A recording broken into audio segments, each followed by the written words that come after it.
He was a Unitarian Christian. Well, I mean, there's a lot of argument. You could be right, but a lot of argument about that. But there's no God in the American Constitution. Correct. Well, in the Constitution per se, Article 6 is the only thing that refers to religion, and it limits it. There shall be no test for public office, which is pretty funny because if you imagine an atheist running for president, ain't going to happen. I can't run for dog catcher. You know, there's a de facto test, but it can't be a religious. So it is a religious, in that sense, there is a limit. Atheists cannot run for president, right? They can, but they just never be elected. That's not law. American people are very religious. 62% of American people very religious. Yes, it's quite religious, but an atheist. There is no actual reason an atheist can't have any office, including president. De facto, there's a bit of a problem in that split, which I hope we're going to grow out of. It is dropping. It is dropping. Atheism is climbing in the US, isn't it? It's about 14% now, isn't it? That's the nuns, the NONES, people who check none of the above. Oh, nuns. Okay, cool. And that has gone from 6% up to 20+% in like 15 years. It's really grown a lot. And to some extent, that could be people who had been sitting in the pews and are simply saying, oh yes, I actually don't believe, but they just want to be a cultural Christian. Yeah. Right. But I think by all statistics, Islam is the fastest growing religion in the US at the moment. Yeah, but it's through birth rate, isn't it? It's not through conversion. No, I'm talking about through conversion.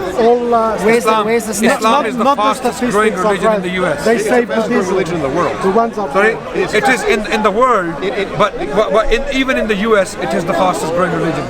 It's so small in the US. I mean, you could. It is small. Of course, it is small. But in Afro-American community in particular, it is definitely the fastest growing religion, because a lot of the Afro-Americans, they feel that when the ancestors were picked up as slaves from Africa, they were actually Muslim. A lot of them, 30%. It is thought, it is claimed that 30% of those slaves were Muslims. There is a very interesting book called Servants of Allah. It's titled Servants of Allah. It's written by Sylviane Idioff. She's an American historian on slavery, and she has written this book. Most Africans who came to America as slaves came from West Africa. Yes. But that was not very Muslim, was it? It was. In the 1700s, the 1800s. Senegal, for example, there was an individual called Job Ben Solomon. I don't know if you've heard of him. Very, very famous character. Job Ben Solomon was a scholar, not only a Muslim. He was a Muslim scholar who had written Quran in his own hand in Britain. His story is very interesting. In the 1730s, he was picked up from West Africa. He was out to serve 2 slaves. He himself was a prince of a chiefdom in Africa, in Senegal, to be precise. I don't know why people shout. I don't know why they have to shout. And because of them, we have to shout to get a point across. So he was picked up by slavers, sold into slavery, brought to America as a prince. No. Maybe He had been a prince. He had been a prince. He was caught as a slave, and no distinction was made. Put into slavery in America, in a plantation somewhere. Made a run, and was caught. And then when he was caught, his captors realized that he's not an ordinary slave. This guy is different. So he wrote a letter in Arabic to his father to pay the ransom to free him. And the letter somehow, because the bloody triangle, Liverpool, Africa, America, back to Liverpool. So the letter ended up in Britain. So some scholars came across the letter because it's in Arabic, and this guy's Arabic is on point. So we want to see this guy. They bought him. Cut the long story short, they bought him, brought him over to Britain, stayed there for 3 to 4 years, and frequented the court as well, the royals. They liked him, walking around with a turban. If you go to National Portrait Gallery in Trafalgar Square, London, you'll see his portrait, the huge Job Ben Solomon. And he wrote Quran from memory in his own hand in London, and he wrote 2 copies. And then in 1734, if I am not making a mistake, he went back to his land, found his chiefdom devastated, father killed in a battle, wife applied for a divorce and remarried, and nothing is known of him. So this is one case of a Muslim slave from the elite picked up, sold into slavery. There were many cases like that, cases we are not aware of. People simply disappeared. But Sylvain Idioff has found a lot of evidence. Well, yes. Done some research. Ask him about Found a lot of interesting evidence about Muslim slaves. So a lot of these Afro-American people, they feel that they have the link. Nice try. African American people as well, they have a reason to reject Christianity and accept a competing religion, which is Islam at the moment. So they have a reason. I think competition is the only reason. They find something in Islam which they don't find anywhere else. But the main reason here, I believe, the main reason here is the rejection of the aggressive ideology to them. But there are whites who are coming to Islam. There are Hispanics who are coming to Islam. That could be right. In South America, amazingly, in Brazil. But the point is, in Islamic world, from the Atlantic Ocean to the Indonesia, what's that ocean? Indian Ocean. You are not allowed to count Muslim people. You know how Islam progressing or rejected by people there, because you are not allowed. You are not allowed to reject Islam. You are not allowed. No, this is a misconception. You're allowed to do what you want. You just go there. Have you been to these countries? Yeah, I have been to many countries. And nobody can deny that. Nobody on this planet can deny that Islamic blasphemy laws. Wait. Blasphemy laws. I'll speak about Pakistan in particular. In Pakistan, blasphemy law does not specifically target apostates. Okay, if there are, I have met. Listen to this carefully. I have met myself people with Muslim names who are atheists in Pakistan. I have met myself personally. And how open are they about that? They are openly talking on the media. I can give you names. Go and check, because you don't know the Urdu language. They're speaking on the media. They are criticizing. There have been many people who use social media in Pakistan who've been highly persecuted to the point of death. They lynch you. Okay. Are you aware of this? Are you aware of it? Have you been to Pakistan? People using social media You just in said Pakistan they lynch you. have been handed to death. I spend more time in Pakistan than I spend in other countries. I'm from Pakistan. I was born there. I've never seen a lynching. Okay. I've never seen. Well, Yes. what happened to Ahmadiyya? YouTube it when you get home. You'll find countless examples. Okay. There was a woman who was lynched and murdered and burnt on the roof because there was a rumour going around that she'd burnt the Quran. And she was literally torn limb from limb, burnt to a shred and left on the side of the road because there was a rumour going around the village that she'd burnt or thrown the Quran in the bin. Are you finished? So just YouTube it. You may not have seen it allegedly. But are you finished? But just YouTube. Are you There's finished? countless examples. So why is that? Why is that unique? Wait. Why is that unique to Muslims in Pakistan? Because generally That's happening all over the world. People are lynched and burnt. The British the British Prime Minister ordered who to be burnt and lynched. the burning alive of individuals in Syria. I don't agree with them. The British Prime Minister. I believe what's happening in Syria is absolutely appalling. Prime Minister was this? David Cameron ordered the droning. Wait.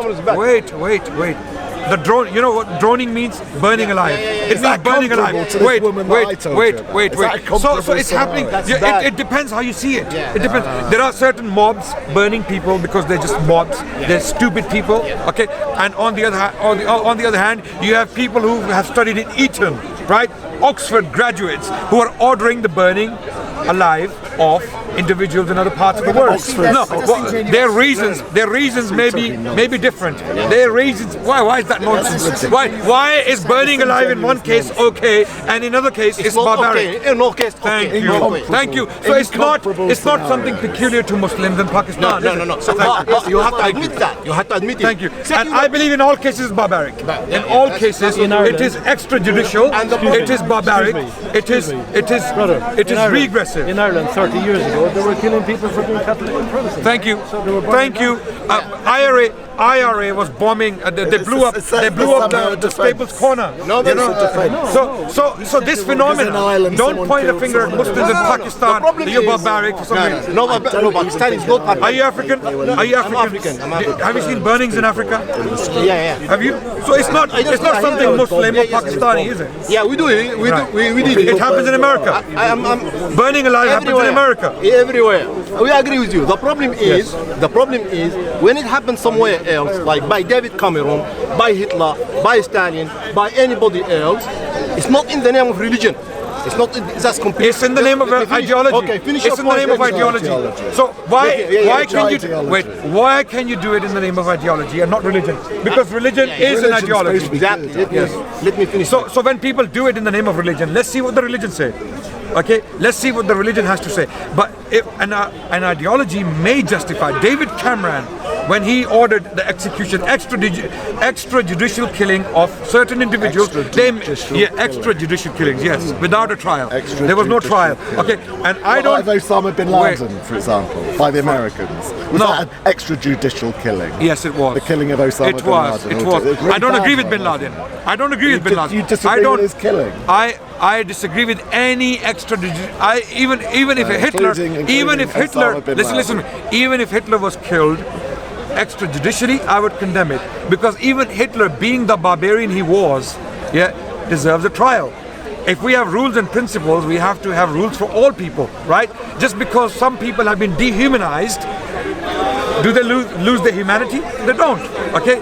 So what is different between us and bin Laden if we are doing the same thing he's doing? What is so different? Why are we so different? Why are we so different? So if we justify the killing of certain individuals, certain terrorists that way, and when they kill our people in our lands, why do we scream and shout when we're doing the same thing? Can you give me a chance? So we need to have rules and principles consistently for everyone. Can you say the point? Yeah, without interrupting me. It is right. Everybody, I believe, humans are imperfect. They are not perfect. Secular people can commit crimes. Religious people can commit crimes. Humans are humans. Yes. Let me finish. I heard you. You should have basic. Everybody can commit crimes, but the problem with religious people, when they do that, they justify what they did by religion. Such as whatever they are, when they do that, they say, "Oh, this is from God." Really, so when a murderer commits a murder, if he justifies that murder through religion, does that make the religion? No. So when communists, if you let me finish my point, you will understand that I'm starting by that. They say this is religion. Yeah, they say this is religion. When they say this is religion, and this is all actually practiced everywhere, regardless what religion preach. Yeah, these religious people, they all time throughout the history. So the people of no religion. Let me finish. Yes. I heard you. Yes. Regardless what the religion say, what we see now in all Islamic countries, throughout the history, religion all time plays that part. Which part? What part? Of killing people and in Islamic countries. In Islamic countries and outside Islamic countries. So why are you saying Islamic countries in particular? Yeah. Why don't you say humans? Here, for example, why don't you say humans?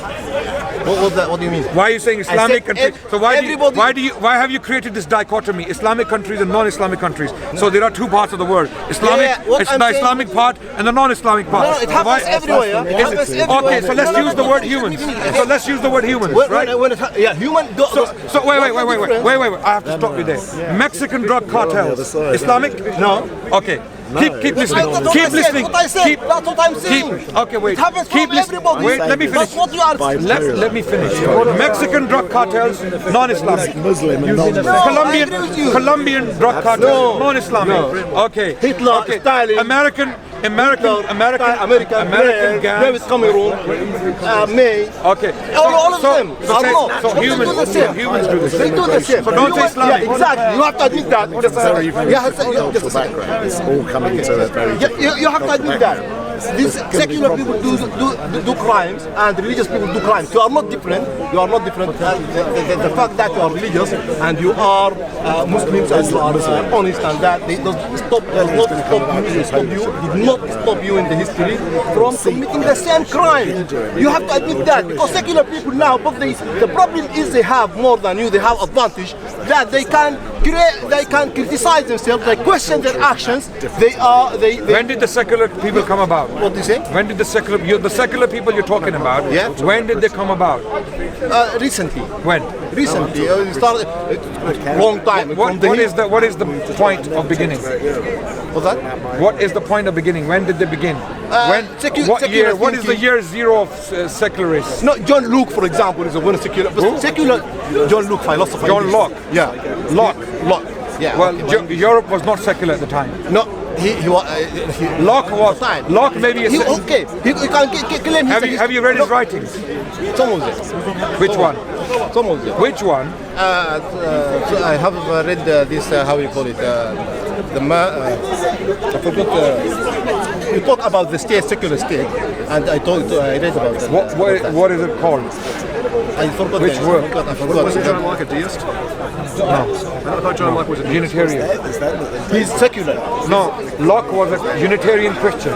Yeah, he's Christian, but he wrote about the state, secular state. Right, which book? But it's a very popular book. I wrote about it. Not he wrote three treatises on tolerance. He wrote on human understanding, and there are essays of John Locke. Okay, and the social contract. The social contract. Do you know John Locke? Do you know John Locke wrote a book titled "The Truth of Christianity"? No. Okay. So how do you call him secular? He was. I have the book from the 18th century in my possession in my library. Many Christian scientists, they are Christian, they follow the church, but they are secular. Right. Secular, because secular is not denying religion. Secular. What do we think about when God does these things? We're discussing a very specific point here. You have attempted initially to equate Islam with violence, which is a false. No. Which is Islam false, was violence. Yeah. Violence was humans. to every human. Thank but you. the problem So is Islam is not responsible, what right? I'm saying, when you do it, when religious people, But is Islam responsible for violence? they relate it to religion. Forget they about. say, I can go and do anything in public, okay, and relate it to X, Y, and Z. Does that make the religion violent?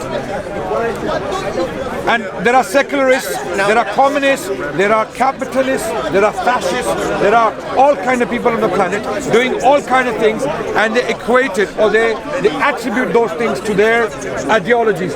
Does it make the ideology false? Yes or no? let me answer. Let him come in. We wanted to come in and then I'll let him. The problem is, you want to come in. I want to get different.